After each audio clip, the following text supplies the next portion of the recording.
ગુજરાતનો પ્રથમ riverfront project અમદાવાદમાં સાબરમતી નદીના કિનારે તૈયાર કરવામાં આવ્યો છે, જે અમદાવાદના લોકોને ગર્વ અનુભવે છે. તો બીજી તરફ ગુજરાતની સૌથી પ્રદૂષિત નદીમાં અમદાવાદની જ આ સાબરમતી નદી પ્રથમ સ્થાન ધરાવે છે. અમદાવાદ મહાનગરપાલિકા કરોડો રૂપિયાનો ખર્ચ કરીને નદીને સ્વચ્છ કરે છે, પરંતુ થોડા સમયમાં આ નદી ફરી હતી એની એ જ સ્થિતિમાં આવી જાય છે. ગુજરાત પોલ્યુશન બોર્ડની ઢીલી અને મંદ કામગીરીને કારણે સાબરમતી નદી પ્રદૂષિત થાય છે. અનેક ફેક્ટરીઓમાંથી ગંદા પાણીનો નિકાલ સાબરમતી નદીમાં કરવામાં આવે છે, જેને કારણે નદી સતત પ્રદૂષિત રહે છે. જેથી શહેરીજનોએ નદીમાં ગંદા પાણી ઠાલવનારા એકમ વિરુદ્ધ કડક કાર્યવાહી કરવાની માંગ કરી છે.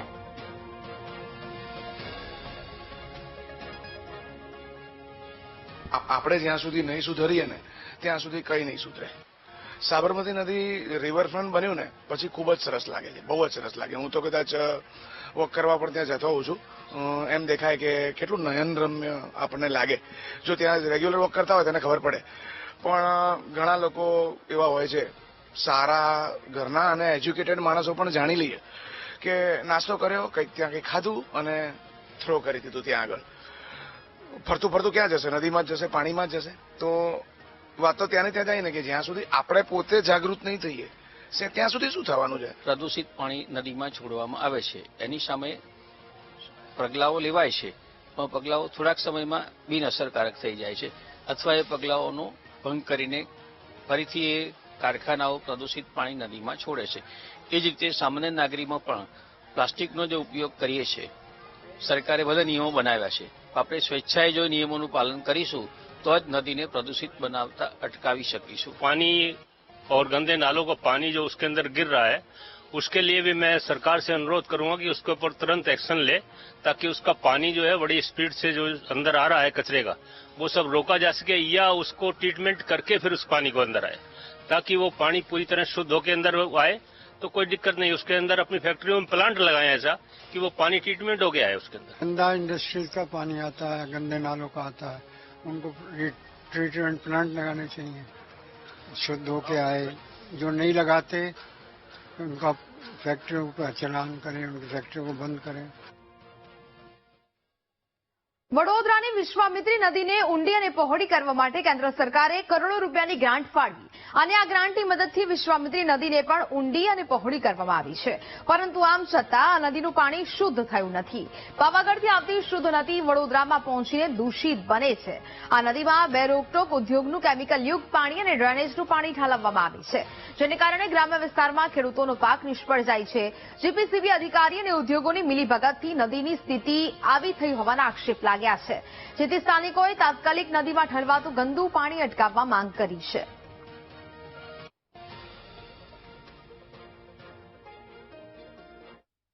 ચોખ્ખું આવતું હતું પહેલા, અને અત્યારે તો બહુ ગંદુ આવે છે. જીઆઈડીસી વાળા છોડે એ છોડે તાર ગંદુ આવે. ગટર તો કાયમના માટે આવે, પણ પેલું ખરાબ પાણી વધારે આવે. આ બધું મતલબ જે સિટીમાંથી ગંદકીને ગટર લાઈન વારેલી છે, એમાં અમુક જીઆઈડીસી ની છે, આ બધી કેમિકલ કંપનીઓ છે, એમાંથી બી આ પાણી બધું એવું જ આવે છે પ્રદૂષિત, જેનાથી કેમિકલ એ હોવાથી ખેતરોમાં એની તકલીફ છે. અને અમારા પીવાના પાણી છે કુવાના, એના ભૂસ્તળમાં બી એકલો સારવાળું જ પાણી આવે છે. પહેલા તો બહુ સારું પાકતું હતું. અમે ટ્રેક્ટરો આપણે કારેલા ભરલાવતા હતા, રીંગણા ભરલાવતા હતા. એની જગ્યાએ અડધું બી નહીં થતું, કારણ જે ફળ ફૂટ થાય ને એ થતું જ નહીં, એવું હોય છે. એટલે આનાથી તો બહુ જ અસર છે બધી આ કેમિકલના પાણીથી તો બહુ જ.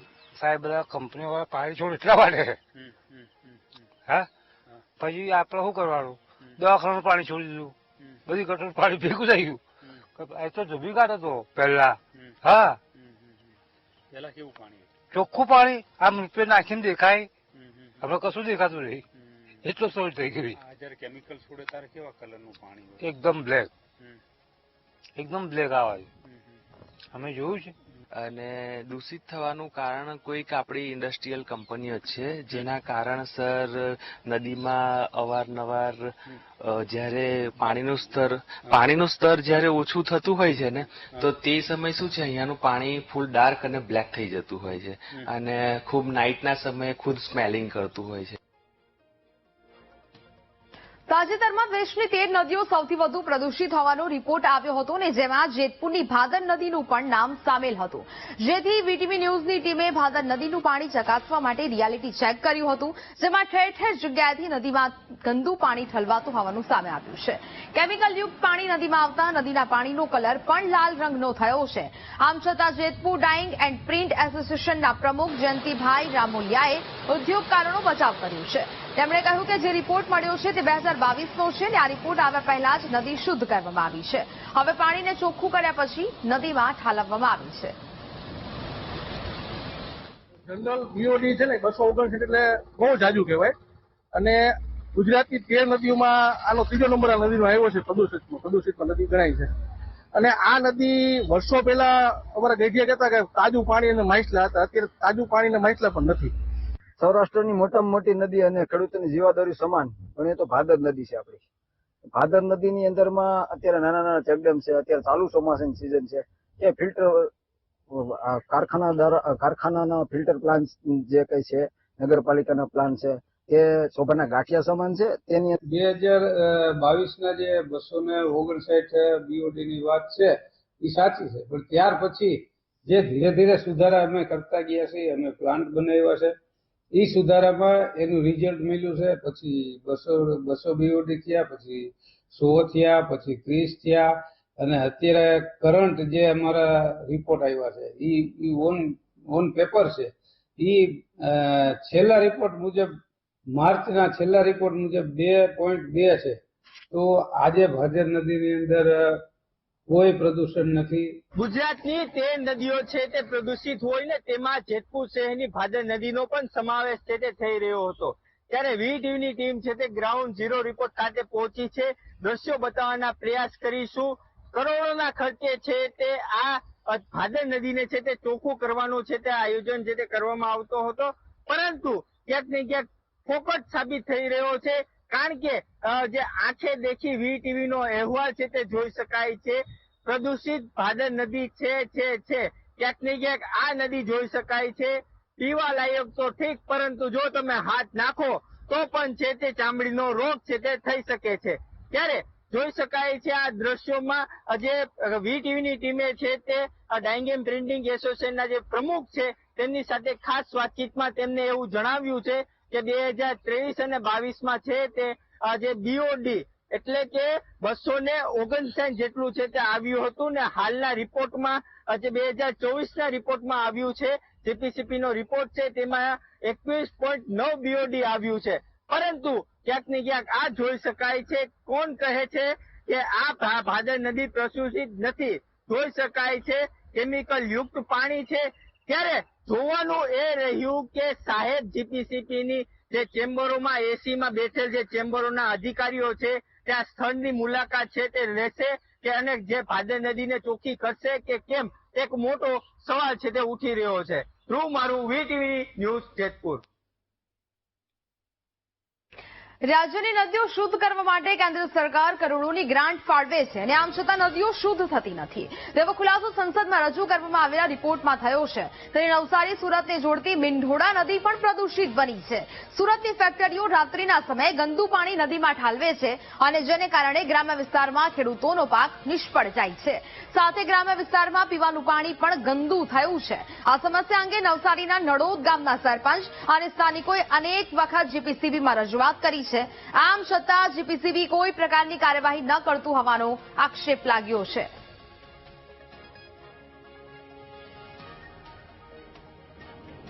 ગામમાંથી મીંઢોળા નદી પસાર થાય છે અને એ મીંઢોળા નદીમાં સુરતની ડાઇંગ પ્રિન્ટિંગ મિલનું પ્રદૂષિત પાણી, કેમિકલ વાળું પાણી છોડવામાં આવે છે ને એ પાણીથી નદી પ્રદૂષિત થાય છે અને અમારા ગામમાં આરોગ્ય અને ખેતીવાડીનું પણ નુકસાની થાય છે અને જેલસા જે માછલીમારો હતા તે માછલી પણ નદીમાં મરી જાય છે અને માછીમારોનો ધંધો પણ બંધ થઈ ગયો છે.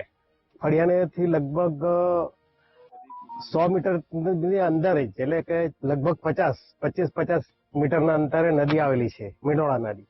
અને એનું કેમિકલ એમાં બધું પાણી આવે છે જીઆઈડીસી નું, સચિન જીઆઈડીસી, પલસાણા જીઆઈડીસી, અને એ એટલું ખરાબ વાસ આવે છે કે અમે તો એકદમ ગામ બી કરતા બી અમે એકદમ કાંઠા પર જ રહીએ છીએ એકદમ. અમને રાત્રે એટલી બધી તકલીફ પડે છે. અમારી પરિસ્થિતિ એવી છે કે અમારે પીવા લાયક પાણી નથી મળતું. જ્યાં અમે બોર ખોદીએ એ બી અમાને છે ને એ કેમિકલ જ લાગે. અમે ઘણા જણને ફરિયાદ કરી એવો પણ મેળ નથી પડતો. એટલે આ મીંડોરા નદી છે એમાં કેમિકલનું પાણી છોડવામાં આવે. એ પાણી જમીનમાં પચીને અમારા જ બોરમાં લાગે એટલે એ કેમિકલ વાળું જ લાગે. એટલે અમને પીવા લાયક થતું નથી ને અમારે દૂર પાણી લેવા જવું પડે. એટલે આ સરકારને વિનંતી છે કે આમાં કેમિકલ જે પાણી છોડવામાં આવે એ બંધ કરાવો તમે. ગુજરાત પોલ્યુશન કંટ્રોલ બોર્ડ એવા દાવા કરતું હોય કે જેટલી પણ ઇન્ડસ્ટ્રી આવી છે એ ઇન્ડસ્ટ્રીઝને પાણીને ટ્રીટેડ કરીને જ ખાડીમાં મોકલવામાં આવે છે અને નદીમાં આ પાણી જતું હોય છે, પરંતુ તેના આ દાવા ક્યાંક પોકળ થઈ રહ્યા છે તે જોવા મળી રહ્યા છે. અત્યારે આ સુરતના સચિન જીઆઈડીસી વિસ્તારની આ જુદી જુદી ઇન્ડસ્ટ્રી હશે ત્યાં પાણી ટ્રીટેડ કરીને આ ખાડીમાં મોકલવાની વાત હોય છે, પરંતુ તમને અત્યારે પણ આ દ્રશ્ય જોઈ શકાય છે કે ક્યાંક કોઈક ગેરકાયદેસર રીતે પાણીને સીધું જ અહીંથી વહેણ આપી દેતા જોવા મળતા હોય એવું લાગે છે, કારણ કે આ પાણી કોઈ પણ પ્રકારનું ટ્રીટેડ થયેલું જોવા નથી મળી રહ્યું અને આ કલરયુક્ત પાણી સીધું જ અત્યારે ખાડીમાં જઈ રહ્યું છે. જે રીતે તેવું કહેવાય છે કે NIO ની જે સંસ્થા છે તેમાં તમામ જેટલી જે ઇન્ડસ્ટ્રીઝ આવી છે તેમાંથી જે કેમિકલયુક્ત પાણી નીકળે છે તેને સીધું ત્યાં જોડાણ આપવામાં આવે છે, ત્યાં પાણી ટ્રીટ થાય છે અને ત્યારબાદ તેને શુદ્ધ કરીને જ ખાડી મારફતે દરિયામાં અને જે નદીની જે કાંઠો કિનારો આવે છે ત્યાં આપવામાં આવે છે.